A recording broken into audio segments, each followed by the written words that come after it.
and make it available to other NGOs who may be interested. So thank you very much for joining, and I would give the floor to Doris. Thank you very much, Anna, and thank you for the invitation to join today's meeting. I mean, I don't want to give you a whole, maybe an hour background on the whole meeting, but maybe to start with where the whole expert discussions come from. There was, as I'm sure you all know, the resolution that was tabled by France at the last CCPCJ on preventing and combating these crimes that affect the environment. And that went also to the General Assembly and was adopted by the General Assembly.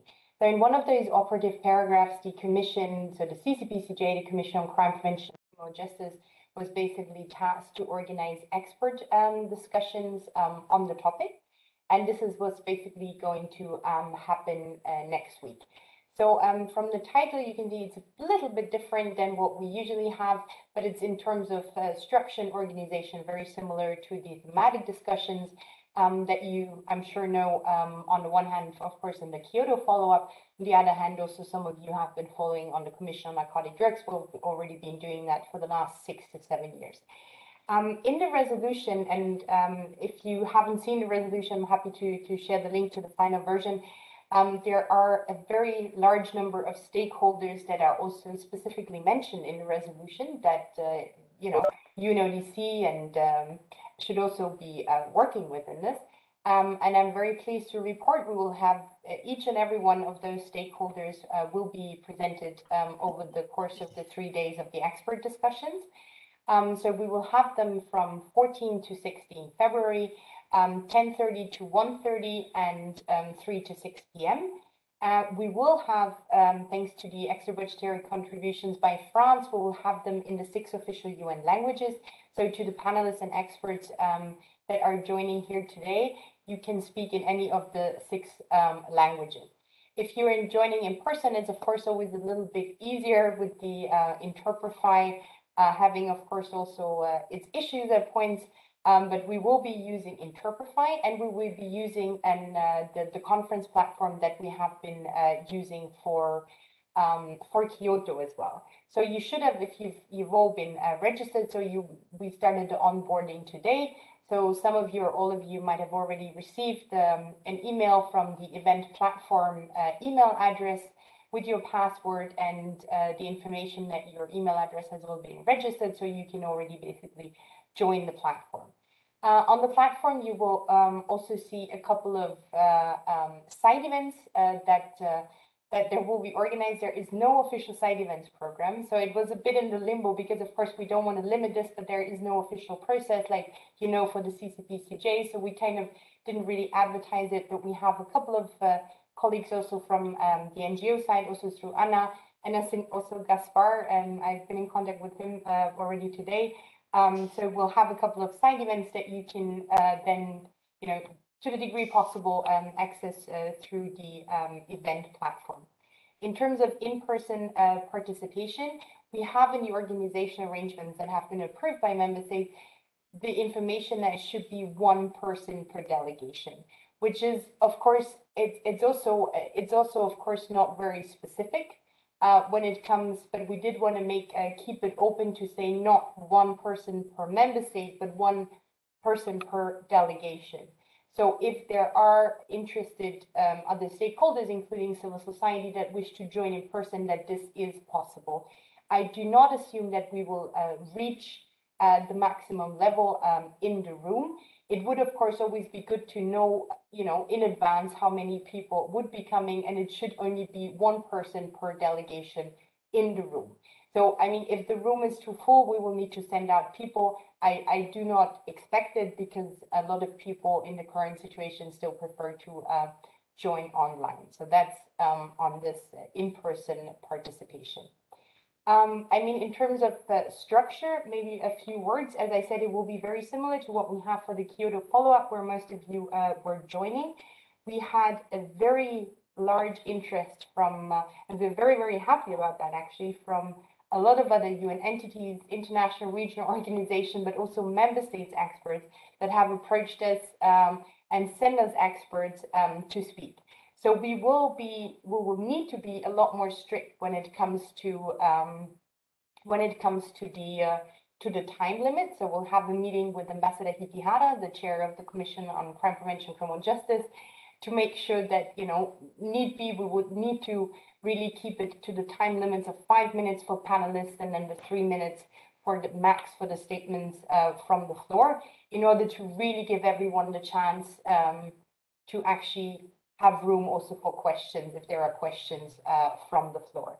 I'm happy also to give you, if you're interested, but maybe you also just want to ask questions, an idea of which expert stakeholders will speak. I can do that, but best you let me know if you have questions, or if you have anything specific more on the organizational or more on the content of the meeting. Anna. Thank you very much, Doris. Thank you. So just to summarize a few of the points that you mentioned. So the working hours would be 10:30 to 1:30 Vienna time in the morning, let's say, and then 3 to 6 p.m., correct? Correct. Okay, this is all Vienna time. And then in the lunch break, during the lunch break, you said that there are a couple of side events that have been proposed. And so they are going to be accessible through the same link, the same platform. Okay. And then you mentioned in-person participation, and I wanted just to clarify this, that the regulations for access that are posted on the website, they refer to the so-called 2G plus rule of Austria, that is vaccinated and PCR test younger than 48 hours. Correct. Is still that, even if I understand that the rules in Austria change on the 5th of February. So that is true, but our rules here in the VIC, they're based on the Austrian rules, but they're defined by our own task team that is comprised of the senior management, colleagues, and we will keep for that meeting definitely for the 2G plus. So it's vaccinated or recovered plus the PCR test. And it's really not a big deal because we have the Austria Center. It is free in Austria. We have the information on the website. So I really think it's also, for the benefit of everyone who is in the meeting room, just a good feeling if we know that people got a PCR test before. So we'll definitely keep it for this meeting. I can't speak about then the CND or the CCPCJ, but for that one we will, because we have also not received any other advice from the task team. Sure. No, it was just to warn the colleagues who may want to participate in person, and so just to know that all this is necessary. And indeed, this applies to Austrian practice now, where tests are free and extensively accessible, also PCR tests. Okay, I am aware that international organizations, member states, they received a sort of script for this. Can we also access the same script that says more or less who is going to speak and when? Sure. I mean, the reason why I went out to the permanent mission, I mean, there's nothing secret about this. This was just the initial one to make sure all the member states are on there that have been nominated. We're working on an updated version, and I'm happy to then also make that available as soon as we send it out through you, Anna, and then you can definitely share it. Yeah, no, not a problem at all. We will, again, I mean, we will not indicate the times. You know how it is. It is extremely difficult. We'll try to, as we have the practice also from the CND, to make sure all civil society interventions are, kind of moved in between. I mean, if we do have pre-recorded messages, I'm sure the chair will, however, give certain priority to people that are in the room, just for, especially because I looked at it, I also looked how we could, I mean, from the degree that I know the organizations, how it could be thematically well put together with some of the member states and some of the other experts. But yeah, no, that we will definitely try to do again. And in the list that you will find, just so you're not surprised, there won't be those additional member states experts, but it's really just the panelists, right? So it's the panelists and the member states, all the UNODC experts and the additional civil society experts, they're not on those official lists, but they are with the chair. So they know the chair is informed, but I'm happy to share that. Maybe I hope we can send something out tomorrow. Oh, that would be great. And Sure. apologies, colleagues. I'm just summarizing all the questions that we have received, that Inge has received, and just to convey on behalf of the members. Then, if there are other questions, please ask them. We keep getting the same question: when will I speak? So. I know that you and your colleagues, you have been very kind in asking for the time zones of the speakers, to make sure to accommodate. But clearly, we understand that there is a hierarchy and there is a procedure to be respected. So, how are we going to coordinate and organize this? So I am separately in contact with the panelists. So they receive separate emails, the main panelists. And I will try to inform them at least where in the morning or afternoon session we predict that they will speak, right? But this is really all I can do in terms of, because we don't know how long the questions will be. We've seen it with the last few meetings. It is very, very difficult. So I won't be able, but what I saw is like, for example, for day 1, no, sorry, day 3. But if we look at day 1, I know that we will have only one person definitely joining in Vienna, Tanya, if I'm not mistaken. So we'll try to make sure I can put her in the morning session if that is possible. She might also then be in the early afternoon session, but this is like something I've been trying to do, especially if I see if someone is there in person or live online, right? That we can move them further up than the pre-recorded messages. But I can't really give a timing at the moment, not really. It will also a lot depend on the chair. I mean, we can of course script it to a certain degree, but it will be in the end basically his call. That's the same also for the other UNODC presentation. So yeah, it's very difficult. As for the NGO presentation, it's usually always the afternoon. I mean, at least this I can say it's in the second half of the day. Yeah. Besides the panelists. The panelists should usually be on the first day, but I did see you have someone joining from New York, so I'll make sure they speak early in the afternoon so they don't have to get up too early. Okay.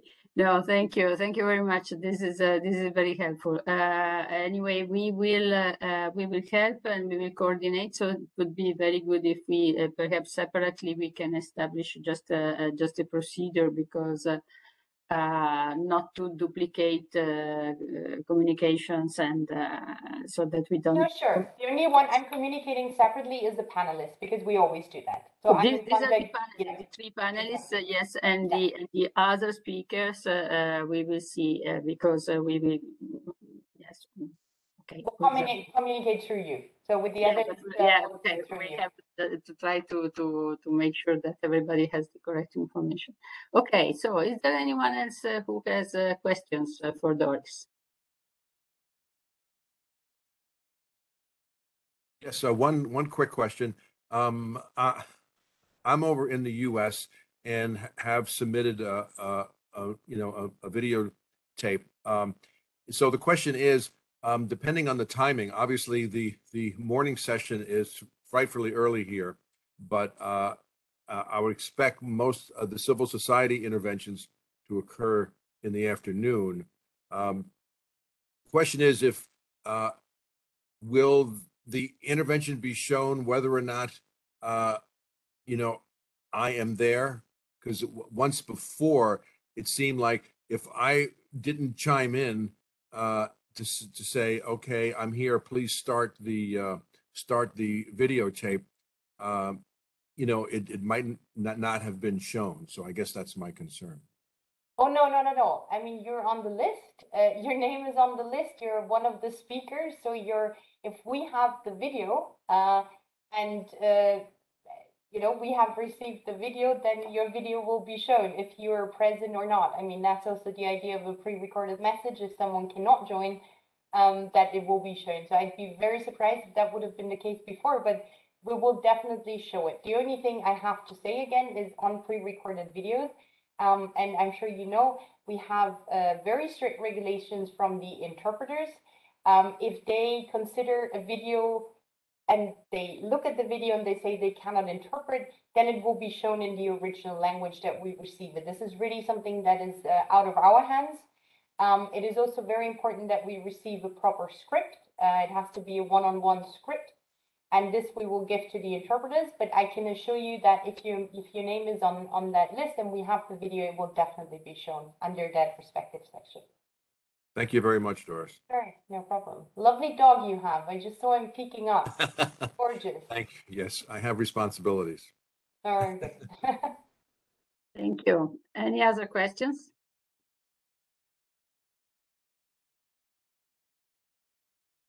So it appears we have covered all the various points. I think it's going to be an interesting discussion. And just to repeat what I think I understood about the level of formality of the report of this meeting. So this is a report from the chair, correct? Yes, it's also not a report, it's a chair summary.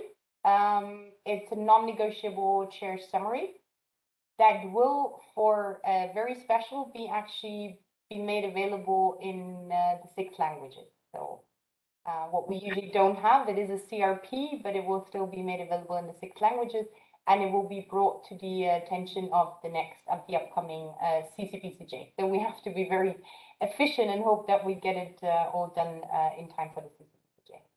On time for that, yes. Very good. Excellent. So this is going to be very helpful.